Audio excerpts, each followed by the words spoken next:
may be controversial to post, but I think that the human ego has absolutely no place in the dog training world. I've been working with dogs for 10 years, and this is something I've noticed with people that have dogs and also trainers. That would be viewing the dog as more of a robot or something that must obey you rather than a sentimental, intelligent being that they are. Taking it personally or getting upset at or punishing the dog when they don't listen. Taking a step back and asking themselves, did we practice this in enough context? Did we apply this to real life scenarios? Have I rewarded the dog enough for the behaviors that I do want and shown them clearly what I like? Did I set them up to succeed in our training sessions? There are so many other reasons the dog may not be listening. It could be environment, distractions, it could be pain, they could be not feeling well or anxious, or we simply could have not set them up to succeed yet in that environment. Dogs don't have the capacity to look at you in your face and think of you as a joke and blow you off on purpose. That's not what they're doing. They're not being malicious or naughty on purpose. In the trainer world, I also see this as flexing for social media at the expense of the dog. Like filming the dog in distress for a flashy before and after video, I would rather focus on helping the client in that moment rather than filming the dog reacting and having a hard time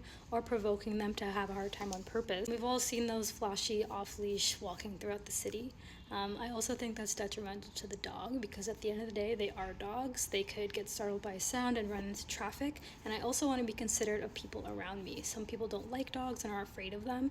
There's kids running around, there's reactive dogs, and there's also service dogs that can't be disturbed by other dogs. I just don't think that this footage is worth it just to flex on social media at the expense of the dog and also the client. I think that some humans forget that dogs are dogs and are going to do their natural instincts one way or another. Things like scavenging on walks, or barking, or digging holes in the yard, or finding things to chew in the home. Those are all natural dog behaviors, and I think that it's our job to give them outlets to perform those in a way that works for both of us. In 2026, we can definitely do better and understand our dogs better and give them appropriate outlets and set them up to succeed in training sessions better, so that we're not getting upset and taking it personally with them when they do behaviors that we don't like.